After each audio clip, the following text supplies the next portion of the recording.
5. Gloire à Jésus-Christ. Verset 14. Nous avons auprès de lui cette assurance. Si nous demandons quelque chose selon sa volonté, il fait quoi? Il nous écoute. Quand il demande quelque chose qui est dans la volonté de Dieu, ce qui est écrit dans la volonté de Dieu, ce qui est écrit dans les livres de vie, il va t'écouter. Tu n'as même pas à forcer, parce qu'il ne peut pas renier dans sa parole, il va t'écouter. S'il nous écoute, quelque chose que nous demandions, nous savons que nous possédons déjà la réponse. Tu n'as même pas besoin d'attendre une réponse, tu as déjà la réponse parce que cela est écrit. Mais quand tu vas en dehors de la volonté de Dieu, ça ne marche pas. Alléluia, ça ne marche pas. Donne-moi un autre exemple. Alléluia. Seigneur, je vais revenir sur ça après. Seigneur, je ne sais pas. Aide-moi à les pardonner. Aide-moi à les pardonner. Je ne sais pas si je dois les pardonner. Je demande la volonté de Dieu si je dois les pardonner. Tu ne peux pas demander la volonté de Dieu si tu dois les pardonner. Parce que Dieu dit pardonne. Si tu ne pardonnes pas, lui dit pardonne pas. Cette prière-là, Dieu va rire. Il ne va pas répondre. Alléluia. Amen. Parce que les gens ne comprennent pas que pardonner, c'est un acte de foi. Ce n'est pas sentimental. C'est un acte de foi. Tu déclares par la foi que je le pardonne. Tu continues à bénir la paix. Tu vas pas après la paix va venir dans ton cœur. Alléluia. Amen. Donc, quand nous demandons en dehors de la volonté de Dieu, amen, Dieu va rester silencieux. Amen.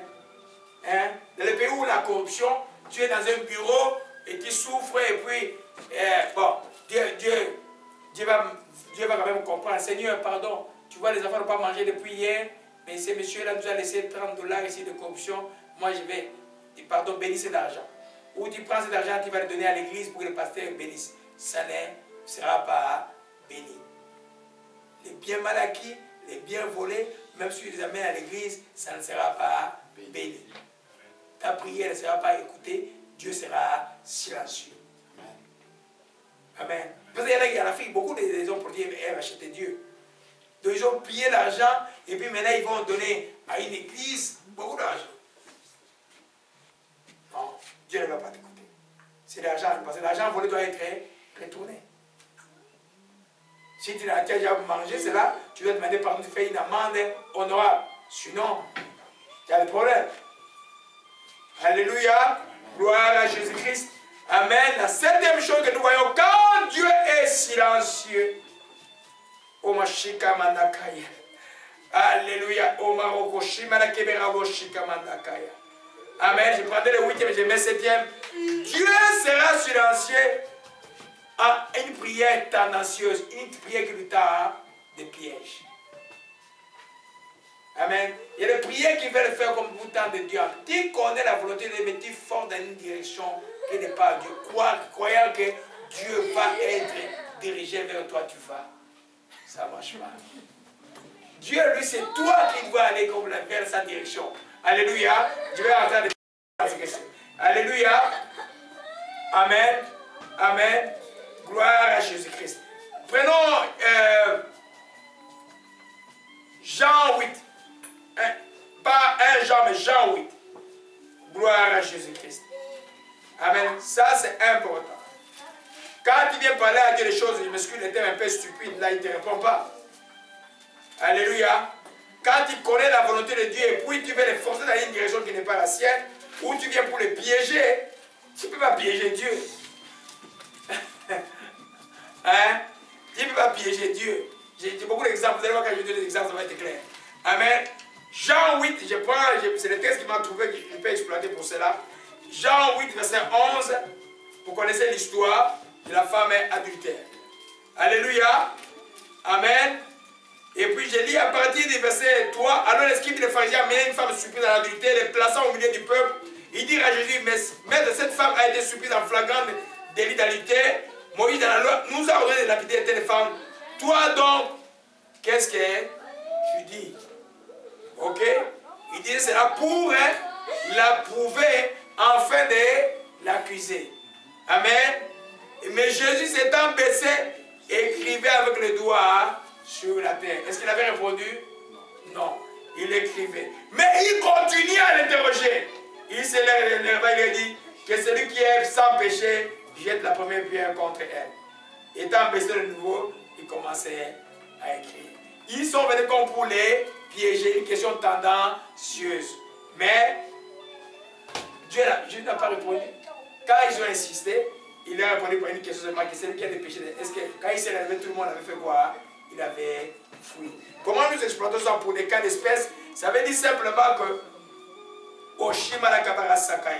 quand tu connais, il connaissait déjà la volonté de Dieu. Quand tu connais la volonté de Dieu par rapport à quelque chose, ne force pas Dieu d'aller dans ton chemin. Une des questions, par exemple, me pose souvent. Dieu dit, multipliez-vous.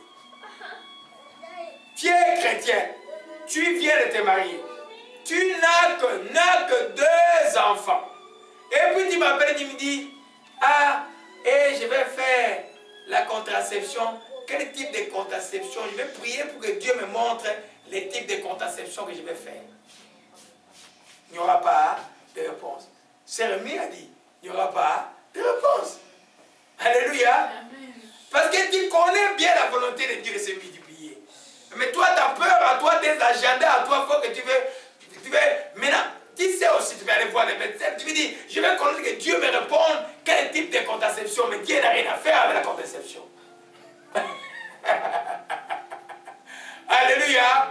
Amen. Ça, c'est un gars de bon chrétien. Alléluia. Alors, maintenant, Dieu ne veut pas te répondre. Tu n'as qu'un enfant. Tu n'as que 2. Alléluia. Amen. Pose-toi comment font ces femmes juives qui ont 10 enfants. Comment ils font? Hein? Vous savez que tout dans la vie, c'est l'homme qui met des limites. Si tu mets Dieu en confiance, là, tu vas l'avoir 8 comme moi. Ou comme nous. Alléluia. Amen. Vous comprenez un peu? C'est pour dire simplement, tu ne viens pas dans des pièges à Dieu. Quand il sait qu'il ne peut même pas des choses. Tu peux pas. Avant de lui demander quelque chose, assure-toi que la chose est dans sa volonté.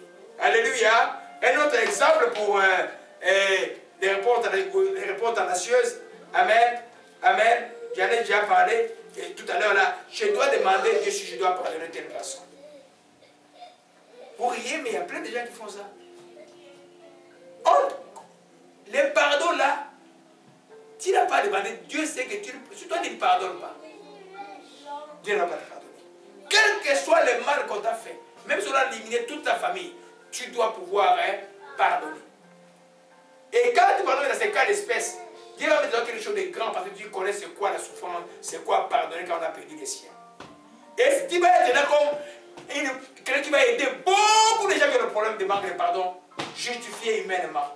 Et parce que Dieu t'a mis cette grâce-là, que toi tu as pardonné parce qu'on a tué ta famille, tu peux commencer à amener beaucoup de gens à être guéris dans le cœur. Amen.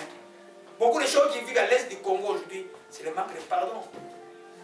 Le manque de pardon au Rwanda à cause de ce qui s'est passé. La haine est là et détruit. Et détruit. Regardez même ici là-dessus. Parmi les communautés, la communauté où vous trouvez le plus de dépression, le plus de maladies mentales, c'est parmi les gens du Rwanda. Oui. C'est ça. Le manque de pardon te ronge et te tue. Le plus tôt que tu commences à pardonner, même si le mal a été fait, était profond, tu peux être capable de pardonner et puis d'aller aider les autres qui ne savent pas encore pardonner. Parce que Dieu va mettre sur toi l'onction du pardon. Tu pries pour quelqu'un qui n'a pas de pardon, qui n'a jamais pardonné. Quand tu pries pour lui, la personne arrive aussi à pardonner. Alléluia. Amen. Amen.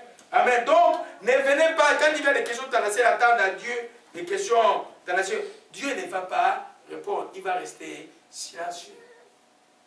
Alléluia. Amen. Et puis nous allons terminer. Je voulais quand même mettre en exergue le pardon. Dieu restera toujours silencieux pour quelqu'un qui ne pardonne pas les autres. Si tu ne pardonnes pas les autres, Dieu restera silencieux. Quand il t'a dit pardon, tu n'as pas écouté. Pardon, tu n'as pas écouté. Pardon, tu n'as pas écouté. Il va rester silencieux. Amen. J'ai mis en exergue le pardon, donc je trouve que c'est encore un grand problème dans le corps de Christ. Les gens ne comprennent pas que Jésus de Nazareth a été trahi, il a été abandonné, il a été rejeté, on a craché sur lui, on l'a injurié, mais il les a pardonnés. Mais nous sommes unis en lui, nous pouvons par sa grâce, pardonner aussi ceux qui nous font du mal. Alléluia. C'est par là que nous allons terminer de comprendre, j'avais promis de parler, Dieu nous a fait grâce de comprendre que quand Dieu est silencieux, quand tu marches bien avec lui, sois patient, il va parler à un temps. Quand il ne marche pas bien avec lui, souviens-toi simplement que ce n'est pas une bonne chose. Entre en prière, gêne, retourne vers Dieu. Demande qu'il t'éclaire qu'est-ce qu'il faut changer pour plaire à Dieu de nouveau. Amen. Et même quand Dieu se retire de toi, même quand il a l'onction de Dieu s'éloigner de toi, il y a toujours un chemin de retour. C'est le chemin de la repentance. Sois sincère, pleure devant ton Dieu, cherche-le. Dieu va de nouveau te oindre. Alléluia. Je crois que c'est par là que nous allons terminer. Mon Dieu soit en présence et forte en cette fin de prière. Et que nous comprenons que Dieu, quand Dieu est silencieux, en fait, c'est une manière de parler aussi. Alléluia. Seigneur, nous bénissons ton Seigneur, nous te rendons grâce de nous apprendre à comprendre ton silence, ô Dieu Tout-Puissant. Merci encore de nous aider, ô Père, quand nous sommes corrects avec toi, à persévérer, ô Dieu, même si tu ne parles pas, ô Dieu de gloire. Mais quand nous ne marchons pas bien, aide-nous à comprendre pourquoi tu ne parles plus, ô Dieu, et donne-nous le chemin, ô Père, de quoi nous devons nous repentir, pour que tu parles à nouveau, que tu nous parles de nouveau, Père de gloire. Nous te rendons grâce, nous disons merci encore en ce moment, ô Dieu. Nous te disons, oh, les sandales de Dieu sont là-bas, les sandales sont là, oh, nous te rendons grâce, Père véritable. Merci encore de bénir encore cet enseignement, qu'il porte le fruit de la vie de tes enfants. Au nom de Jésus-Christ, nous t'avons ici. Amen. Sois loué.